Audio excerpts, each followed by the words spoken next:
नमस्कार दोस्तों, practice set number 10 है ये सोशियोलॉजी का। ठीक है, जिसने प्रैक्टिस सेट नंबर 9 तक की नहीं देखा है वो जाके पहले देख ले, फिर इसके बाद ये वाला देखिए क्योंकि काफ़ी इंपॉर्टेंट क्वेश्चन है इस वीडियो में भी। ठीक है, तो चलिए स्टार्ट करते हैं क्योंकि टाइम बहुत कम बचा है। 1 तारीख से एग्ज़ाम भी स्टार्ट है, 1 से लेकर 4 तक की बीएड वाले एग्ज़ाम रहेंगे। ठीक है, तो चलिए स्टार्ट करते हैं। पहला क्वेश्चन है हमारा पति, उसकी पत्नी और अविवाहित बच्चों, ठीक है, गृह समूह को एकाकी परिवार कहते हैं। यह परिभाषा किसने दी है? तो एम.एन. निवास ने दी है। ठीक है, अब देखिए एक छोटी सी ट्रिक है इसके लिए। अब देखिए पति पत्नी और अविवाहित बच्चे, तो एक फैमिली हो गई। फैमिली क्या करेगी? निवास करेगी, कहीं ना कहीं निवास करेगी। तो इसके लिए मैंने बना दिया कि एम.एन. निवास के द्वारा इसका आंसर हो जाएगा। ठीक है, तो एकाकी परिवार जिसको बोलेंगे उसका आंसर क्या हो जाएगा? एम.एन. श्रीनिवास। अब इसके बाद आगे देखते हैं। जब अनेक परिवार एक साथ रहते हों तो उसे क्या कहेंगे? संयुक्त परिवार। ठीक है, जो हमारे गांवों में रहते हैं जिसमें दादा दादी और फैमिली, जो पापा मम्मी सब लोग रहते हैं, उसको बोलते हैं संयुक्त परिवार। फिर इसके बाद संयुक्त परिवार के सदस्य अपने अधिकारों के प्रति जागरूक रहते हैं। ठीक है, जो संयुक्त परिवार के जो अधिकार होते हैं, सदस्य जितने भी होते हैं वो अपने अधिकारों के प्रति क्या होते हैं? जागरूक रहते हैं। फिर इसके बाद संक्षेप में संयुक्त परिवार उत्पादन के साधनों का समान स्वामित्व एवं श्रम के फल का समान उपयोग है। यह कथन किसके द्वारा है? तो इसका आंसर हो जाएगा ग्रीन। ठीक है, किसके द्वारा है? ग्रीन के द्वारा है। अब देखिए फल, एक शब्द इस पे फल आया है तो मैंने एक छोटा सा ट्रिक बनाया था। कच्चा फल ग्रीन होता है। ठीक है, तो क्या बनाया था? कच्चा फल ग्रीन होता है। तो इस पूरी डेफिनेशन एक बार देखते हैं। संक्षेप में संयुक्त परिवार से उत्पादन के साधनों का समान स्वामित्व एवं श्रम के फल के समान होता है। ठीक है, फल का समान उपयोग है, तो इसका आंसर क्या हो जाएगा? ग्रीन। फिर इसके बाद है क्वेश्चन, कानून की निगाह में संयुक्त परिवार की मान्यता के लिए सम्मिलित संपत्ति और आय, सम्मिलित निवास, सम्मिलित चूल्हा, सम्मिलित स्वामित्व और कतिपय अधिकारों और कर्तव्यों का एक साथ होना आवश्यक है। यह परिभाषा किसने दी है?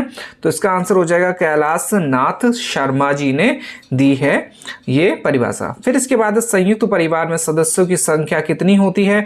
तो इसका आंसर हो जाएगा अधिक। ठीक है, अधिक होती है संख्या, क्योंकि सब लोग होंगे तो अधिक होगी। फिर इसके बाद संयुक्त परिवार में न केवल माता पिता और बच्चे, भाई और सौतेले भाई की सामान्य संपत्ति का गुजारा करते हैं, बल्कि कभी कभी अनेक परिवारों के उत्तराधिकारी और नातेदार भी सम्मिलित हो सकते हैं। यह कथन किसका है? तो आंसर हो जाएगा जोली का। ठीक है, जोली का है ये। क्या है ये? आंसर क्या हो जाएगा? जोली। फिर इसके बाद है संयुक्त परिवार की प्रकृति किस प्रकार की होती है? तो इसका आंसर हो जाएगा समाजवादी, क्योंकि इस पे सब लोग आ जाते हैं इसलिए समाजवादी है। फिर इसके बाद है सामाजिक संगठन की दृष्टि से संयुक्त परिवार किस प्रकार की संस्था है? तो इसका आंसर हो जाएगा कल्याणकारी संस्था है। फिर है संयुक्त परिवार में जो भी संपत्ति होती है उस पर किसका अधिकार होता है? तो आंसर हो जाएगा संयुक्त रूप से सभी सदस्यों का। ठीक है, ये आप लोग जानते ही हैं। और फिर इसके बाद संयुक्त परिवार में सर्वोच्च स्थान किससे प्राप्त होता है? तो जो भी करता है, जिसके जो पैसे लाता है या जो काम करता है जिससे परिवार चलता है, तो उसी का सर्वोच्च स्थान होता है। जैसे कि संयुक्त परिवार में किसका हो जाएगा? बाबा का मान लीजिए। ठीक है, फिर इसके बाद संयुक्त परिवार का प्रमुख आधार निम्न में से क्या है? तो इसका आंसर हो जाएगा धर्म। फिर है अन्य संस्थाओं की तुलना में संयुक्त परिवार कैसा है? अधिक स्थिर है। फिर है निम्नलिखित में से संयुक्त परिवार का गुण कौन सा है? तो इसका आंसर आ जाएगा बच्चों के पालन पोषण की व्यवस्था। ठीक है, इंपॉर्टेंट है। फिर है निम्न में से एकाकी परिवार की विशेषताएं कौन सी बताई है? तो इसका आंसर हो जाएगा पहला, इस परिवार में केवल 2 पीढ़ियों के सदस्य रहते हैं अतः परिवार का आकार छोटा होता है। फिर है एकाकी परिवार में प्रत्येक जगह पति पत्नी और अपरिपक्व आयु के बच्चे समुदाय के शिष्य लोगों से अलग एक इकाई का निर्माण करते हैं। यह परिभाषा किसने दी है? तो आंसर हो जाएगा लोवी ने। फिर है संयुक्त परिवार के सभी सदस्यों को प्राप्त होती है, क्या प्राप्त होती है? भूमि के उपखंडों से बचाव। ठीक है। फिर है संयुक्त परिवार नियंत्रण को स्थापित करने वाली एक प्रमुख संस्था है। संयुक्त परिवार का प्रत्येक सदस्य नियंत्रण को स्वीकार करके अपने व्यवहारों को क्रियान्वित करता है। ठीक है। फिर है संपत्ति के आधार पर संयुक्त परिवार को दो प्रकार कौन से हैं? तो इसका आंसर हो जाएगा मिताश्रय संयुक्त परिवार और दाय भाग संयुक्त परिवार। कौन कौन से? मिताश्रय संयुक्त परिवार और दाय भाग संयुक्त परिवार।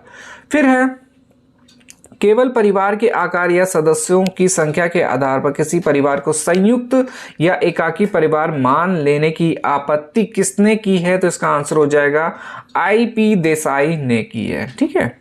संयुक्त परिवार या एकाकी परिवार मान लेने की जो आपत्ति है किसने करी है? IP देसाई ने। फिर है जब परिवार में पति पत्नी और उनके अविवाहित बच्चे शामिल होते हैं तो ऐसा परिवार को क्या कहते हैं? तो इसका आंसर हो जाएगा मूल परिवार। ठीक है। पति पत्नी और उनके अविवाहित बच्चे शामिल होते हैं तो इसका आंसर क्या हो जाएगा? मूल परिवार। फिर है परंपरागत हिंदू परिवार का स्वरूप किस प्रकार का है? तो इसका आंसर हो जाएगा संयुक्त प्रकार का है। ठीक है, याद रखिएगा हिंदू परिवार कैसा है? संयुक्त परिवार। फिर है परस्पर एक दूसरे के लिए जीना निम्नलिखित में से किस प्रकार का सूत्र है? तो इसका आंसर हो जाएगा संयुक्त परिवार। ठीक है। फिर है संयुक्त प्रवृत्ति किस प्रकार की महत्वपूर्ण विशेषताएं हैं? तो इसका आंसर है भारतीय परिवार। संयुक्त प्रवृत्ति किस परिवार की महत्वपूर्ण विशेषता है? भारतीय परिवार की। फिर है आधुनिक युग में भारतीय संयुक्त परिवारों की संख्या क्या हो रही है? कम होती जा रही है। सिर्फ गांवों में अब मिलेगा और सिटी में, क्योंकि अब सिंगल ही लोग ज़्यादातर रहते रहे, तो इसलिए अब ये जो संयुक्त परिवार की शैली है बिल्कुल कम होती चली जा रही है। ठीक है। फिर इसके बाद है कर्ता की स्वेच्छाचारिता भारतीय संयुक्त परिवार की क्या है? दोष है। फिर है औद्योगिकीकरण से तथा और नगरीकरण के परिणाम स्वरूप संयुक्त परिवार क्या है? विघटित हो रहे हैं। ठीक है, मतलब कि अलग अलग हो रहे हैं इसी के कारण, क्योंकि लोग चले जाते बाहर। तो पहले क्या होता था? किसानी होती थी, अब किसानी क्या है? कम होती जा रही है। अब लोग बाहर जाके काम करते हैं, तो बाहर जाएंगे तो पूरा परिवार तो लेके जाएंगे नहीं, सिंगल ही जाएंगे या फिर अपनी फैमिली लेके जाएंगे, मतलब कि वाइफ को, बच्चों को। ठीक है। फिर इसके बाद है भारत में निम्न में से किस प्रकार के परिवारों की प्रधानता है? तो इसका आंसर हो जाएगा पितृसत्तात्मक परिवार। फिर है संयुक्त परिवार की एक विशेषता या नहीं है? तो इसका आंसर हो जाएगा सांस्कृतिक विघटन। ठीक है, सांस्कृतिक विघटन नहीं है। फिर है सामुदायिक और संगठित जीवन से किस प्रकार के परिवार की विशेषता है? तो इसका आंसर हो जाएगा संयुक्त परिवार। ठीक है, तो याद रखिएगा सामुदायिक और संगठित जीवन। फिर है परिवार राज्य की नींव है। राज्य परिवार को प्रभावित करता है। निम्नलिखित में से किसके द्वारा राज्य परिवार को प्रभावित नहीं करता है? तो इसका आंसर हो जाएगा डी ऑप्शन, सामाजिक विधान और प्रचार और शिक्षा। ठीक है। फिर दिया गया है विस्तृत परिवार से एकाकी परिवार का विपरीत है जो कि नहीं पाया जाता है। कहाँ नहीं पाया जाता है? USA में। ठीक है, विस्तृत परिवार एकाकी परिवार का विपरीत है। फिर है निम्नलिखित में से किस में मातृसत्तात्मक परिवार पाए जाते हैं? तो इसका आंसर हो जाएगा खासी। वो बताया था ना असम में गारो खासी जयंतियाँ। तो देखिए गारो खासी जयंतियाँ मेघालय में है, बट कुछ रहती है असम में, तो खासी और जयंतियाँ था। फिर इसके बाद है मॉर्गन ने परिवार के उद्विकास का कौन सा क्रम प्रस्तुत किया है? तो इसका आंसर हो जाएगा पहला ही है समरक्त परिवार, पुनः लुअन सिंडेसमियन और पितृसत्तात्मक तथा एक विवाही परिवार। फिर है भारत में संयुक्त परिवार की विशेषता का विस्तृत स्वजन समूह के रूप में किसने वर्णन किया है? तो इसका आंसर हो जाएगा इरावती कर्वे ने।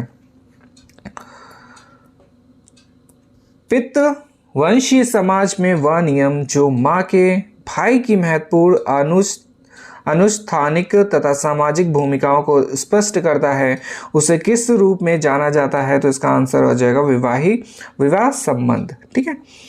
फिर है संबंधियों का वह समूह जिसमें एक व्यक्ति सभी संवृत्त संबंधियों के प्रति दायित्व की भावना रखता है उसे क्या कहते हैं? तो इसका आंसर हो जाएगा संबंधी। फिर है निम्नलिखित में से कौन सी जनजाति मातृवंशीय है? तो इसका आंसर हो जाएगा जयंतिया। ठीक है। फिर है भारत में अंतरजातीय विवाह के विधायी प्रावधान प्रथम किसने किए हैं? तो इसका आंसर है विशेष विवाह अधिनियम से 1972। ठीक है, इंपॉर्टेंट है ये वाला क्वेश्चन से, क्योंकि ईयर वाले काफ़ी इंपॉर्टेंट है। फिर है देवर अधिकार विवाह क्या है? तो इसका आंसर हो जाएगा दिवंगत पति के भाई के साथ विवाह। तो ये तो जानते होंगे ज़्यादातर लोग। फिर है निम्नलिखित में से औद्योगिक समाज में परिवार का कौन सा प्रकार नहीं है? तो इसका आंसर हो जाएगा उत्पाद की इकाई के रूप में कार्य करना। फिर है मूल परिवार की रचना में निम्नलिखित में से कौन से संबंध हैं? तो इसका आंसर है आनुष्ठानिक संबंध। मूल परिवार की रचना में, ठीक है, अनुष्ठानिक संबंध। फिर है भारत में निम्नलिखित में से प्राय कौन से प्रकार के लोगों में संयुक्त परिवार नहीं पाए जाते हैं? तो इसका आंसर हो जाएगा व्यवसायी वर्ग के। फिर है एक परिवार जिसमें दादा एक गांव में किसान थे, पिता के कस्बे के एक स्कूल में अध्यापक था और अब पुत्र एक बहुराष्ट्रीय निगम में औद्योगिक अभियंता है, यह उदाहरण है। तो इसका आंसर हो जाएगा अंतरपीढ़ी गतिशीलता का। फिर इसके बाद है वेस्टरमार्क के अनुसार परिवार का प्रारंभिक स्वरूप क्या है? तो इसका आंसर हो जाएगा पितृत्मक है। फिर है क्वेश्चन नंबर 497, इस पे दिया गया परिहार किससे संबंधित है? तो इसका आंसर हो जाएगा इनमें से किसी से नहीं। फिर है the history of humans marriage, important है, नामक जो पुस्तक है किसने लिखी है? वेस्टरमार्क ने। फिर है परिवार तथा नातेदारी का क्षेत्रीय अध्ययन किसने किया है? तो इसका आंसर हो जाएगा इरावती कार्वे ने। ठीक, किसका? परिवार तथा नातेदारी। परिवार तथा नातेदारी का क्षेत्रीय अध्ययन किसने किया है? इरावती कार्वे ने। फिर है मेहर का भुगतान किसे करना पड़ता है? तो इसका आंसर हो जाएगा सी ऑप्शन से पति द्वारा पत्नी को। ठीक है, मेहर इंपॉर्टेंट है ये भी। मेहर का भुगतान किससे करना पड़ता है? पति द्वारा पत्नी को। ठीक, तो ये हमारा जो पार्ट 10 है उसको आज हम लोगों ने कंप्लीट करा। अब हम लोग के 500 क्वेश्चंस तक की कंप्लीट हो चुके हैं। तो जिन्होंने वीडियो पहले नहीं देखा हुआ है 1 to 9 तक की, तो उसको भी देख लीजिए। ठीक है, क्योंकि बहुत कम टाइम बचा है अब तो। चलिए मिलते हैं और इम्पोर्टेंट वीडियो के साथ नेक्स्ट वीडियो में। धन्यवाद।